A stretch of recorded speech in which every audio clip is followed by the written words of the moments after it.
Hello friends, my name is Himanshu Goyal और स्वागत है आपका मेरे चैनल में देखो और सीखो जीएसटी एंड इनकम टैक्स में। सो गाइस, जीएसटी के रूल नंबर 46 का जो क्लॉज एफ है उसमें एक बहुत इंपॉर्टेंट चेंज किया गया है। उस क्लॉज को अमेंड किया गया है, उसमें कुछ चीज़ें ऐड की गई हैं। सो आइए उसको जानते हैं। जैसा कि आप सभी को पता है कि रूल नंबर 46 जो है वो टैक्स इनवॉइस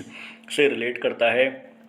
कि ये रूल नंबर 46 क्या बोलता है कि जब भी आप किसी भी पर्सन को सेल करते हैं तो उस केस में आपको टैक्स इनवॉइस इशू करना होता है। टैक्स इनवॉइस इशू करते वक्त आपको उसमें कुछ चीज़ें मेंशन करना मैंडेटरी है, जैसा कि आपको सप्लायर का नेम, एड्रेस और जीएसटी नंबर डालना मैंडेटरी है। ऐसे ही जो आपका रिसिपिएंट है, अगर वो रजिस्टर्ड है जीएसटी में, तो आपको उसका नेम, एड्रेस और जीएसटी नंबर डालना मैंडेटरी है। और आपको बिल नंबर और बिल डेट डालना मैंडेटरी है। अगर आपका जो रिसिपिएंट है वो अनरजिस्टर्ड है, जैसा कि क्लॉज ई में बताया गया है कि अगर आपका जो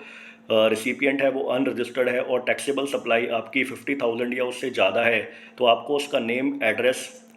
रिसिपिएंट का address of delivery, name of the state and it's code, वो आपको डालना मैंडेटरी है। तो यहाँ पर जो क्लॉज एफ है वो क्या बोलता है कि name and address of the recipient and the address of delivery along with the name of the state and it's code if such recipient is unregistered and where the value of the taxable supply is less than 50,000 rupees and the recipient requests that such details to be recorded in the tax invoice। तो यहाँ पर बोला गया है कि अगर आपका जो रिसिपिएंट है वो अनरजिस्टर्ड है और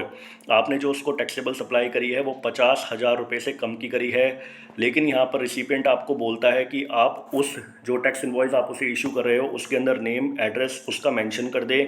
एड्रेस ऑफ डिलीवरी मेंशन कर दें, नेम ऑफ द स्टेट और कोड मेंशन कर दें। तो यहाँ पर रिसिपिएंट आपसे रिक्वेस्ट कर रहा है, तब आप मेंशन कर रहे हो। और जैसा कि आप सभी को पता है, जो सेक्शन 31 बोलता है कि अगर आपकी टैक्स इनवॉइस जो आप इशू कर रहे हो उसकी वैल्यू अगर 200 रुपये से कम है तो आपको टैक्स इनवॉइस इशू करना मैंडेटरी नहीं है। तो इसी क्लॉज नंबर एफ में एक बहुत इंपॉर्टेंट चेंज किया गया है। क्लॉज नंबर एफ में जो चेंज किया गया है वो नोटिफिकेशन नंबर 26/2022 को ला करके चेंज किया गया है। यहाँ पर बोला है, in this said rule in rule 46 in clause F of the following proviso shall be inserted, provide that where any taxable service is supplied by or through an e-commerce operator or by a supplier of online information and data access or retrieval services to a recipient who is unregistered, irrespective of the value of such supply, a tax invoice issued by the registered person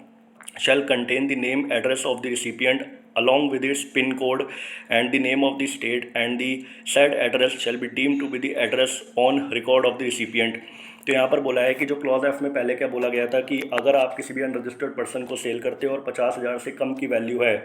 तो अगर वो request करता है कि उसकी वो सारी चीज़ें मेंशन की जाए, name, address, address of delivery, तो ही आप मेंशन करोगे। लेकिन ये जो चेंज लेकर के आए हैं कि अगर आप सर्विस इसके थ्रू देते हो, ई कॉमर्स ऑपरेटर के थ्रू कोई भी सर्विस देते हो, या फिर जो सप्लायर है वो online information and data access या रिट्रीवल सर्विसेज का कोई सप्लायर है जो सर्विस देता है किसी भी ऐसे रिसिपिएंट को जो अनरजिस्टर्ड है, तो उस केस में आपको टैक्स इनवॉइस इशू करना मैंडेटरी है। चाहे उसकी